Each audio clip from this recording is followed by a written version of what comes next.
사랑하는 영락교회 지체들에게 주 안에서 평화의 인사를 전합니다.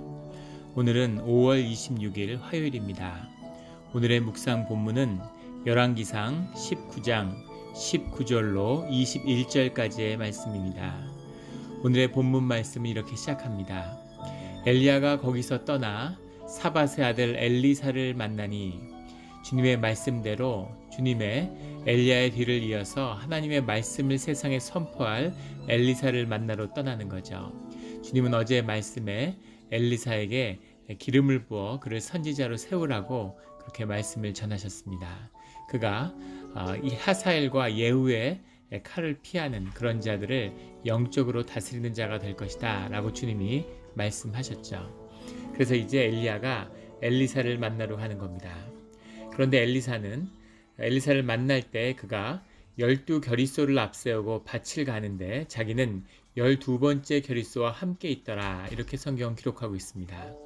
12겨릿이라고 할 때 겨릿이라는 것은 한 쌍의 소, 두 마리가 같이 끄는 그 한 쌍의 소가 하루 종일 갈 수 있는 그 땅의 면적을 한 겨릿이라고 불렀다고 합니다. 단순한 땅의 크기가 아니라 땅의 소산, 소출이 중요하기 때문에 소가 경작하는 경작지를 지칭하는 것이죠. 그러니까 소 두 마리의 소가 하루 종일 갈 정도의 밭이라고 한다면 굉장히 큰 땅이라는 걸 알 수 있습니다. 그런데 12교리소를 앞세웠다라는 얘기는 이거 두 쌍씩 12, 그러니까 24마리의 소가 하루 종일 갈 수 있는 그런 땅을 농사짓는 자였다는 거죠. 이 의미는 엘리사가 굉장히 부유한 분홍의 자식이라는 것을 보여주고 있습니다. 그 12겨리소를 몰면서 밭을 갈고 있는데 엘리사는 12번째 겨리소와 함께 있더라. 마지막 12번째 쌍의 두 마리 소를 엘리사가 끌고 있었다는 거죠. 엘리야가 그리로 건너가서 겉옷을 그의 위에 던졌더니, 옷을 그 위에 던졌다는 건 소명과 부르심, 선지자로서의 하나님이 주신 그 소명을 던지는 거죠. 그것으로의 초대입니다. 가서 인사를 하는 것도 아니고 이야기를 나누는 것도 아니고 그냥 겉옷을 던지는 것으로 그렇게 하나님의 부르심을 나타내고 있는 거죠. 하나님이 엘리사를 세우고 정한 것은 엘리사가 평소에 기도하고 하나님의 사람이었기 때문에 엘리야는 아는 거죠. 이미 엘리사가 주님의 음성을 듣고 자신을 기다리고 있는 자라는 걸 아는 겁니다. 하나님의 사람들이 주 안에서 어떻게 만나는지를 보여주는 거죠. 그 겉옷을 그 위에 던지는 겁니다. 옷이라는 것은 소명을 상징하고 또 옷이라고 하는 것은 우리의 경건의 삶을 상징하는 거죠. 대제사장 여호수아가 주님 앞에 섰을 때 천사들이 그 옷의 더러움을 책망하는 모습이 성경에 나옵니다. 그 존재는 주님에게 구원을 받았지만 그 존재는 주님의 자녀로서의 소명 가운데 있지만 그 경건함이 부족한 것이죠. 이것이 또한 옷이 상징하는 성경의 비유입니다. 그런데 그 옷을 엘리사에게 던지는 것은 엘리야의 삶, 엘리야가 감당했던 그 소명, 그것을 이제 엘리사 너가 맡아야 된다 라고 하는 주 안에서의 초대를 보여주고 있습니다. 이런 초대를 분별할 수 있고 이런 초대에 따를 수 있는 자가 하나님의 자녀겠죠. 20절에 놀랍게도 엘리사가 소를 버리고 엘리야에게로 달려가서 이르되, 그 옷을 던지는 엘리야를 보고 바로 그 초청을 이해하고 그 뜻을 알아챘다는 겁니다. 한마디도 하지 않았는데 그 부르심의 의미를 깨달았어요. 그래서 소를 버리고 엘리야에게로 달려가 이르되 청하건대 나를 내 부모와 입맞추게 하소서. 그리한 후에 내가 당신을 따르리이다 라고 얘기하는 거죠. 그 옷을 던진 의미를 엘리야가 누구이며 무엇을 위해 왔는지를 정확히 알고 있음을 보여줍니다.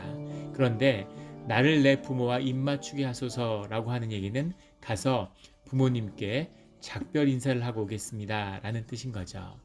내가 주님의 부르심을 받고 선지자의 소명을 받았기 때문에 이제 부모님과 헤어지겠습니다 라는 이야기입니다.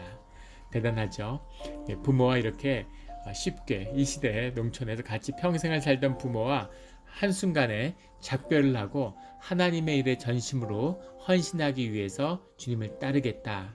이게 엘리사고 하나님이 왜 엘리사를 세웠는지를 알 것 같은 그런 말씀입니다. 이렇게 하나님의 부르심을 받는 거죠.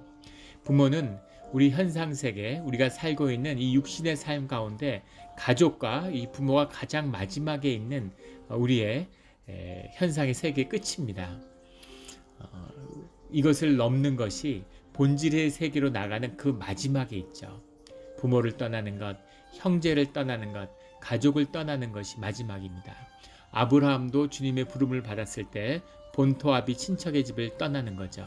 가족을 떠나는 것이, 가족과 함께 살고 가족으로서 나를 이해했는데 주님이 주신 큰 선물이지만 가족도 현상세계의 일부일 뿐입니다.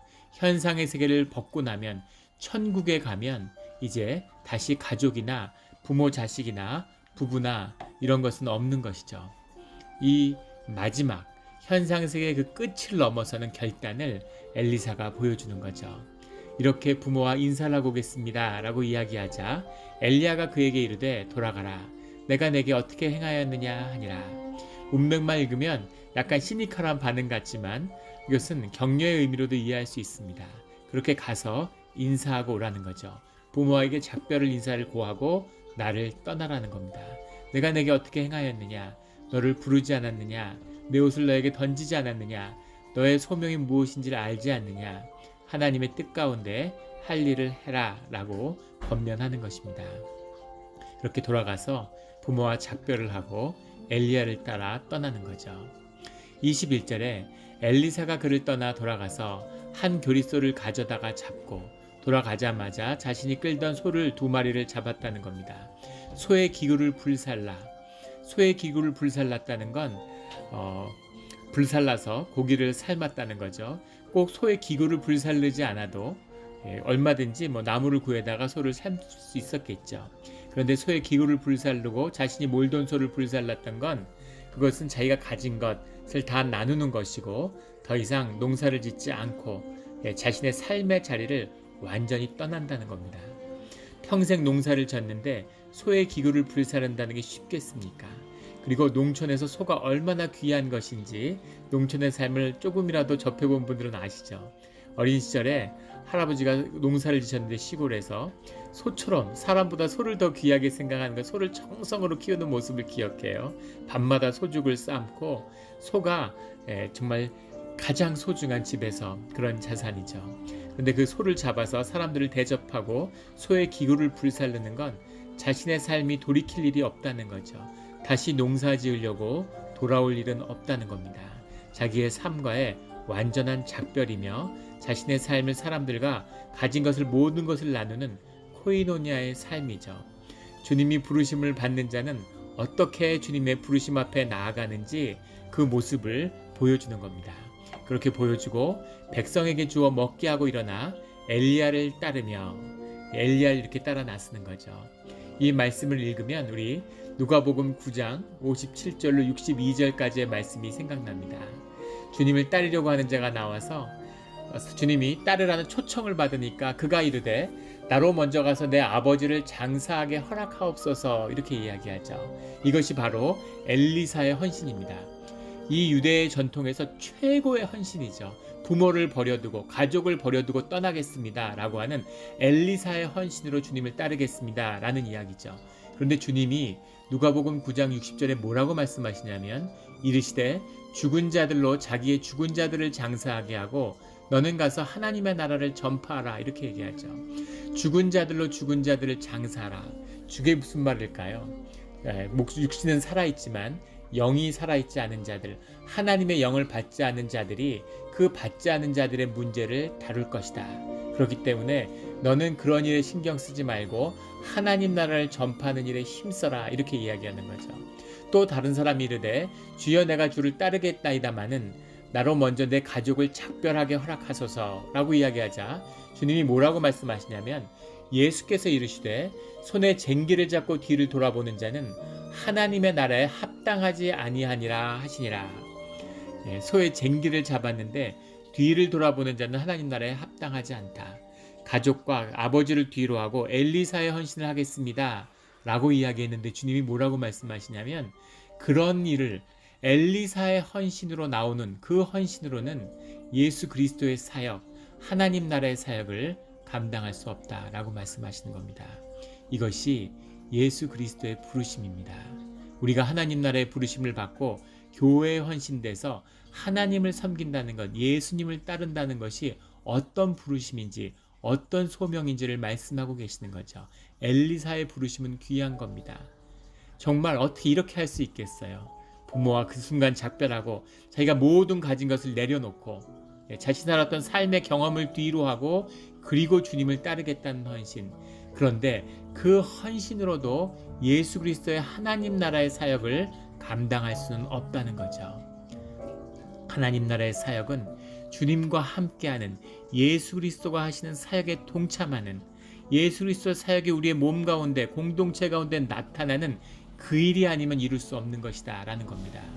엘리사의 헌신을 뛰어넘는 헌신, 그것이 그리스도의 사역의 본질이라는 거죠. 이것이 우리의 부르심이고 이것이 우리의 삶의 자리입니다. 그것을 예수님이 우리 가운데 이루겠다고 하시는 거죠. 이 부르심에 응답하는 우리가 되기를 주의 이름으로 축원합니다. 엘리사가 일어나 엘리야를 따르며 수종 들었더라. 소의 기구를 불살르고 한 겨리소를 불살르고 이렇게 따라 나섰는데, 그가 엘리야와 함께하는 일은 엘리야 한 사람을 수종드는 일이었다는 겁니다. 하나님의 일이고 하나님의 꿈이고 거창한 일을 할 것 같은데 그게 아니라 한 사람을 수종드는 일로 시작했다는 거죠. 이것이 하나님을 섬기는 사역의 시작입니다. One person at a time인 거죠. 한 사람을 한 번에 정성을 다해 온 힘을 다해 섬기는 것, 그 순간에 그 한 사람에게 충실하는 것, 이것이 하나님이 인도하시는 하나님 역사의 비밀입니다. 하나님이 한 사람을 부르고 그 한 사람과 함께 해주고 그 한 사람과 대화하며 그 한 사람을 통해 공동체를 세워가시죠. 이것이 주님의 사역의 본질입니다. 주님이 역사하시는 거고 성령이 역사하시는 그 뜻이 우리 가운데 열리는 비밀이 바로 one person at a time인 거죠. 그 섬기는, 낮은 자리에서 자신을 낮은 자리에 두고 상대방을 높은 이와 같이 주인같이 섬겨드리는 것, 이것이 교회의 섬김이며 주님을 부르시는 사역자들의 본분입니다. 이 본분과 초청을 받아 교회를 내 몸같이 섬기는, 주님을 섬기듯이 섬기는 그런 엘리사의 헌신, 그 헌신을 뛰어넘는 예수 그리스도를 향한 제자의 헌신이 우리 영락교회 가운데 나타나기를 예수 그리스도 이름으로 축원합니다. 아멘.